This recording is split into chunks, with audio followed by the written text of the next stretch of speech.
I just want to do a really quick live. Hopefully, it won't be too long because I actually do need to go to work. Um, but I want to talk about these boys out here. These boys out here need help. They need help because they're just doing crazy things, and I don't understand it. And I say boys because they're not acting like men; they're acting like boys. But they need help in a myriad of ways. They need help in a myriad of ways. So I'm chronically on Twitter, like all the time. I'm on Twitter, which is probably not great for me because the algorithm has figured me out, and it feeds me the things that provoke outrage and dissatisfaction in me. So I do need to take a break eventually. But there have been like three or four different stories that have come up that have just made me feel like, what the hell is wrong with these men out here? Like seriously, what's wrong with y'all? So Michelle Yeoh won Best Actress for Everything Everywhere All at Once, which is a great movie. If you haven't watched it, I recommend you watch it. It's basically like take someone's mom and put her in the Marvel multiverse. What happens? So it's a really fun movie. Even though it won Best Picture and people think that means it's very serious, it is serious, but it's also very, very fun and action packed. Anyway, Michelle Yeoh does her speech and she says, "Ladies, let this be a lesson that you're never past your prime." SBS Korea decides to edit out the word ladies when they did the translation because they felt that it was sexist language and that it was inappropriate for her to only be talking to women, that this should be a lesson for everybody. Bitch! Old men have all the advantages. As a woman who's in her 40s, I can tell you 40-year-old men pull 20-year-old girls all the time. 40-year-old men are considered to be at the height of their sexiness. Old ass men get it on the daily all the time. And they're constantly feeding out this message in the manosphere that once a bitch is past her 20s, she's used up. You better hurry up and get you a man because all you have to offer is your beauty and your vagina. And then all of a sudden, an older lady who's had a brilliant and wonderful and varied career is like, hey guys, it took me until I'm in my 50s to get this Oscar. Just saying to you, it can happen to you too. You're never too old. It's never too late, ladies. Oh, we can't have that shit. You need to encourage everybody. Fuck out of here. Are y'all okay? That's on top of reading about the 4B movement in Korea, where the Korean women have just decided we're going to try to live in man free societies if we can. We're not dating, we're not marrying, we're not having kids, we're not doing anything with men right now as much as we can help it because these men is wild. And why do they think these men are wild? Because 80% of Korean men in their 20s believe that feminism is ruining their country, a country with one of the lowest birth rates in first world nations, a country where they're about to go negative in the birth rate, about to go negative. And these men can't think of a kind word to say to a woman, can't encourage a woman for anything. I mean, I don't watch K dramas and movies as much as I used to. Back when I first got into K pop, that was my main outlet, was like K dramas. And I love them. I love them. I quit watching just because things got rough. As the Me Too movement started working through Korea and people were writing books and writing articles and trying to incorporate some of that into K dramas, the pushback from the men in Korea was fucking disgusting. Irene from Red Velvet got caught reading a book. Men were like, boycott that bitch, get her out the group. They made a movie of the same book, and people were like, boycott that bitch, get that bitch out the entertainment industry. Even though Gong Yu was in it. Y'all love Gong Yu. But they was mad because a woman dared to say the thing that men have been saying out loud forever. They are mad if you're independent. They're mad if you make your own money. They're mad if you stay at home. They're mad if you spend your husband's money. What the fuck do you want a bitch to do? Oh, and if you're fat or if they deem you ugly, you have no value anyway. You don't even fucking count. Meanwhile, they got cameras going up your skirt, in your toilet seat. They're spying on you and sharing it with their fucking buddies.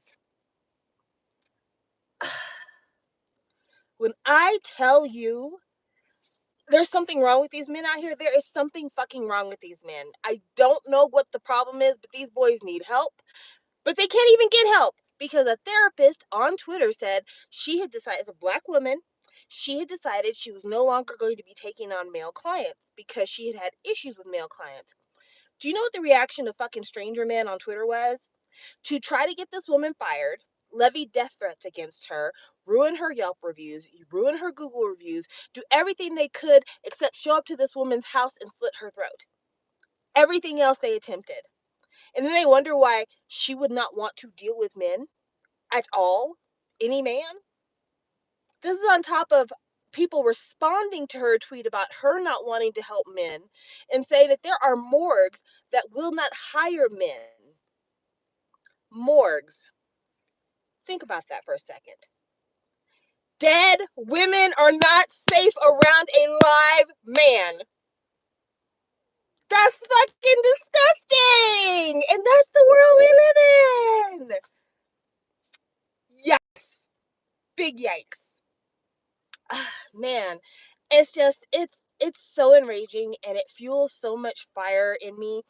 And I'm just gonna put this out there. I'm just gonna put this out there because I feel like it needs to be said. So RM did an interview, I think it was with a Spanish publication, because he's still trying to market Indigo. Like, even though Indigo came out a little while ago, he's still doing press for it. He's still trying to market it. And they were asking him about, the K-pop system and, the fact that people are like, they're like robots and everything else. And he's like, actually, we went from being colonized by one imperial presence to another. We were basically down to nothing 70 years ago, and we have worked very, very hard to get ourselves to a point where we have a global presence. And so it's not necessarily that we're robots, it's just that we work incredibly hard. And a lot of people see that hard work as somehow being a bad thing, when really, it's what it takes to get out of abject poverty. I'm cool with that. I appreciate RM deciding to use his platform to speak about how, there's a lot of xenophobia when it comes to the way that people talk about the K-pop industry versus the way they talk about Hollywood, where you have the Harvey Weinsteins of the world, based on how they talk about American music, where you have a number of really popular artists constantly being accused of sexual harassment. There are so many negative things about every very popular visible industry, but we look at K-pop as if it's the fucking worst when it's really not. I mean, and I'm not trying to denigrate anybody, but you take some really high profile suicides and you make that as a judgment call of an entire industry, when we have had so many people take their own life in Western media. It's very unfair to try to cast that image on K-pop. But if Aryan wants to speak up about Korea and, shed a light on some things that are going on with Korea, why don't you shed a light on your misogyny? And I'm not saying that he has to do those in the same interview. I'm not accusing him of avoiding the issue, because it wasn't even asked and it would have been inappropriate for that interview to be there. But BTS is one of the biggest groups in Korea. They are in the prime demographic to influence a lot of young boys. I really wish that they would take some time when they're at home and on different platforms to talk to these men and be like, hey, we love you guys. We're going to the military because we want to promote the same values that you're expected to uphold. We would also really like for you to calm the fuck down on this anti-feminist wave that you're on.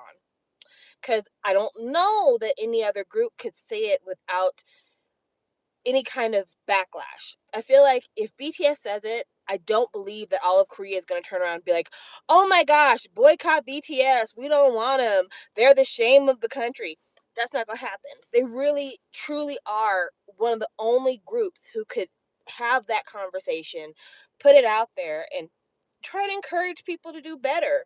To say that they support the women who are removing themselves from society because these men have such poor, ugly opinions about them and are just determined to treat them as shittily as possible.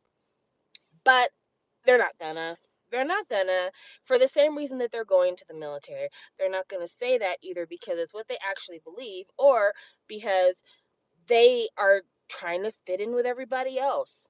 You know, don't get the idea that just because we hang around Western spaces that we have Western beliefs. I get that. But it would be really nice if they would use their platform to help these men fucking get a life and learn how to treat a fellow human being, because this shit is wild. There was a comment in the chat that says, have you watched the new Stephanie Sue video with the case about women being beaten by a group of men after one of the women turned one of the men down? No, because I don't watch Stephanie Sue's videos. However, not far outside the reach. Not far outside the reach. I mean, how many times have we had idols get exposed for having boyfriends or girlfriends? Well, girlfriends really. Not many idols get exposed for having boyfriends, but it's because some form of domestic violence or sexual assault is involved. Like, we hardly ever get an idol exposed because they're in a loving relationship. It's always, you were exposed because the girlfriend you were fucking cheating on decided to contact the police when you beat her ass, or the boyfriend that you were trying to keep low key decided to show up at your house and beat your ass, and therefore y'all got exposed. Or he tried to blackmail you and ask you for money, and y'all got exposed. Like, what is wrong with these boys? These boys need help. These boys need help. Mm.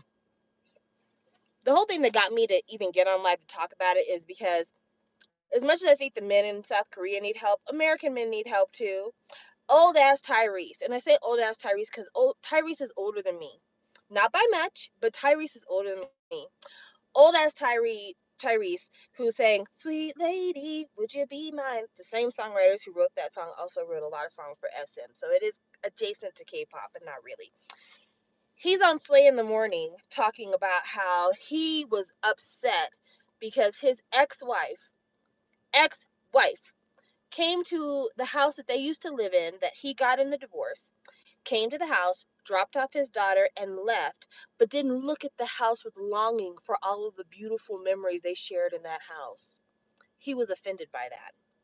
Meanwhile, he's inside the house, looking out the window from his office, not even interacting with this woman. She's dropping the baby off to the nanny because he can't be bothered to get out the house to greet his own child.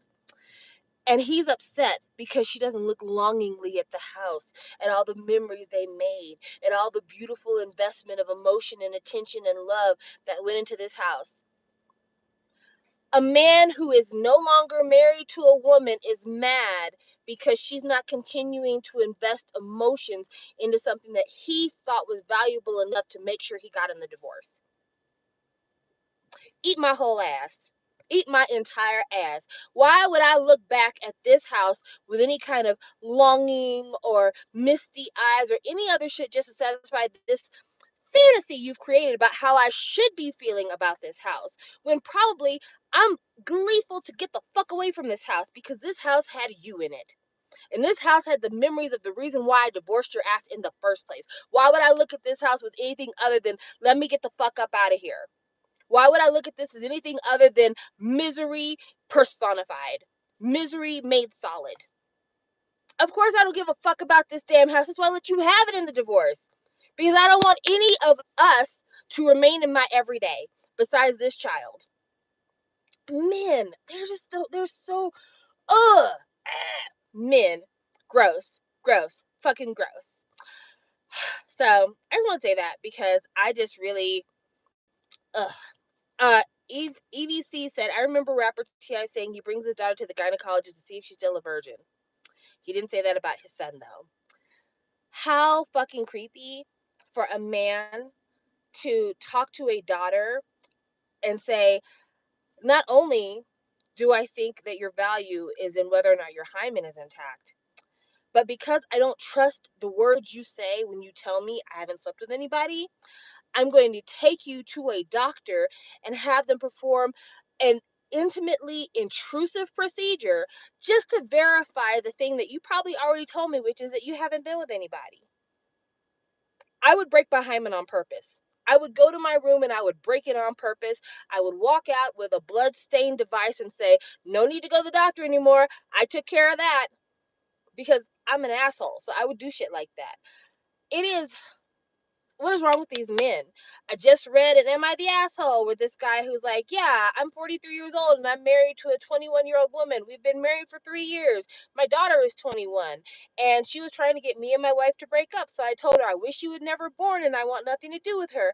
Now I find out she's engaged and I feel bad because as her father, I should know that she's engaged. When I tried to reach out to her on social media, she blocked me. What can I do to get my daughter back in our life?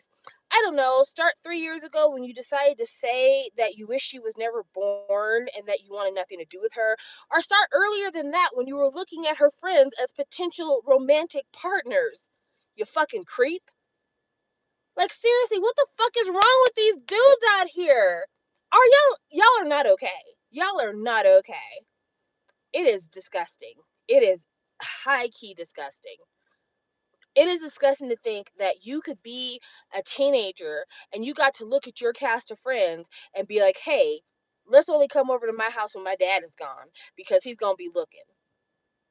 Of course, his whole thing is, well, we didn't start dating until she was 18 and we dated for 8 months while she was 18 and then we eloped. So I guess you met her on her 18th birthday and then y'all waited for 8 months. Like, get the fuck out of here. Get the fuck out of here. We know what it is. And you're 43. It doesn't matter if you feel like, well, legally she's an adult so she can make her own choice. Legally, perhaps, but you're 43. You know that mind is immature. I couldn't look at myself at 18 at my big age because me and the father are the same age. I could not look at myself at 18 at my current big age and be like, that's an adult. That was a kid. And she wasn't stupid, but that was a kid. I got an 18-year-old. I'm looking at her. That is a kid. Man, it's wild. So now that I've gotten that off my chest, I want to talk about Kyung from DKZ. This is going to be really brief because I haven't watched the documentary yet, so I've only got like a passing understanding of the situation. So Kyung from DKZ used to be Donkeys, which I thought was a horrible name, one of the worst K-pop names ever. Um, he is getting a lot of attention, negative attention in Korea for the fact that he was born into a family that followed the JMS cult. There's currently a Netflix documentary about the JMS cult. Basically, some like kind of a spiritual leader worshiping pseudo Christian group where the leader was accused of sexually assaulting, sexually harassing several women over a number of years, did some jail time, came back out. Everyone was still waiting for him. The church is still going. Well, the Netflix documentary had a lot of people in Korea who maybe weren't as familiar with the cult or what was going on inside of the cult, being like, oh, wow, this thing is really gross. Hopefully, there's no celebrities involved with this. Turns out this kid was raised in the cult. Like, literally, his parents and his aunts and uncles all had joined this church before he was born. He was raised in this church. So people, of course, are thinking, wow, you're raised in this church. You must be a creep like the spiritual leader. And he did an interview basically saying, like, I really didn't have a choice. This has been a part of my life since the moment I breathed my first breath. I was told by everyone who loved me and everyone who I loved that this was an appropriate space to be in. I didn't know any of the victims. No one told me that this was true. They all told us that it was a thing where they were trying to weaken the power of our spiritual leader because the world doesn't like us.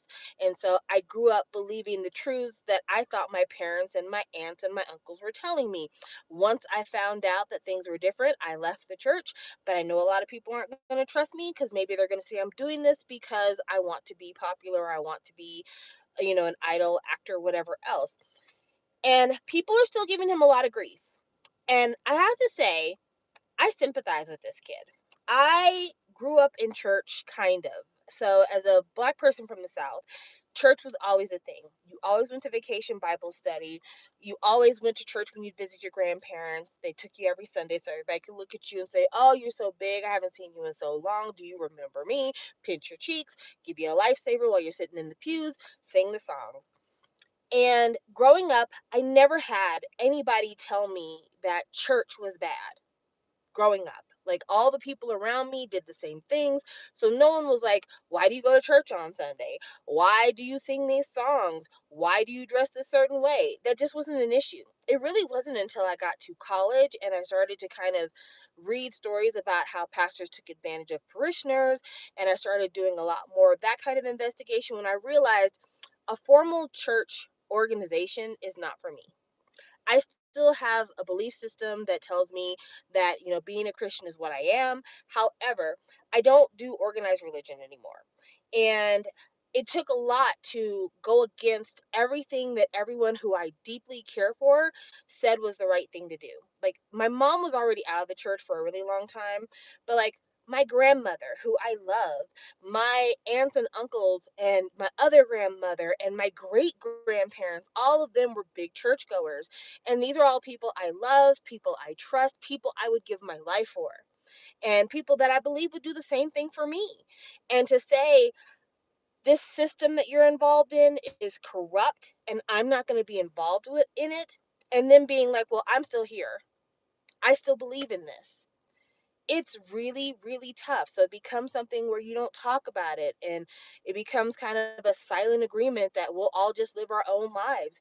And also, a bit of sadness, because even though I don't go to church on a regular, I still know the hymns. I still know who all the people in the church are, the usher board and the deacons and the deaconess and the first lady and tithing and offerings and homegoings and all of these things that are a part of going to a Southern church. They're all things that for me speak to my childhood. And so telling myself that I'm not going to be involved with it, I had to give a big part of myself away in order to be able to get away from it. But I'm sincere in that I don't plan to ever go back to organized religion. And so I hope people will give this kid a chance, because he was born in this. He was going to church all the time. And it was informing who he was as a person. And that informing of who he was as a person is what led him to become a trainee, which led him to try to become an idol, which has him in the career he is in now. And so, yeah, he's had to take a fundamental part of himself and put it away because now he knows better. But he would have never known better if he hadn't gotten around other people and been giving the information, because the people around him weren't going to tell him that. So I think that people criticizing him, really, they're short-sighted and they don't understand what a world rocking thing this is that he's going through. How much his whole life has been changed by just saying, I'm not with the church anymore. Because what we don't know, and what he's not going to tell us because he doesn't want to hurt his family, is how many people in his life will no longer be able to talk to him because he's left the church. How much of his life he has to basically give away, not just his former belief systems, not him questioning every single thing he's ever been told, but having cousins and friends and other older people who have supported you and loved you shun you because you have spoken ill of the church, or you've told people you no longer want to be affiliated with the church. Like, it's huge. That boy needs understanding. People need to quit being so fast to say, oh, well, you're just like the rest of them. No, this is somebody who's going through a lot. This is somebody who honestly is probably grieving. So I really hope people will give him understanding and not be so fucking callous and rude and mean, because he doesn't deserve that. No one deserves that. And I'm certain that if he had the opportunity earlier in life to see the lies that were being perpetrated, he probably would have done something different, but he had no way of doing so because that was his life. So yeah, I hope people will be better. But anyway, that's all I have to say. Just these men are getting on my fucking nerves, and I'm just really, really sick and tired of it. Like, I'm glad Andrew Tate is still in a Romanian jail and they keep on denying him his ability to get out. I think that's great. Um, yeah, and I also want to be very clear. Me saying I'm tired of these men, if I have any male watchers who are like, see, this is why I don't like you and ABCDF, whatever, just understand this. Only hit dogs holler. If you're not that kind of guy, if the man you're with, if you're a lady, if you're with a man and you know he's not that kind of guy, or your brother's not that kind of guy, or your dad's not that kind of guy, or your son is not that kind of guy, no, I'm not talking about them. No, I'm not talking about them. I'm talking about the ones that this applies to, and you know who you fucking are. And if you're watching me, I'm shocked because I'm definitely not your target demographic. But yeah, absolutely. If this isn't you, don't fucking worry about it. Do your best to not be. But if this is you, change. Change. Because it's just common sense. Why would anybody want to lay with you if all you have is negative shit to say about them? You can't intimidate your way into the pussy. If you want to get some, treat it nice. Speak to me nice. Respect me. Make me feel special. Then I'll make you feel special. But you trying to fucking bully your way into a woman, that's not happening no more. We got options. We got options. And being alone is preferable to being with somebody who you hate. I can tell you that from experience. So, yeah. Y'all have a good day. I'll talk with you later. Bye.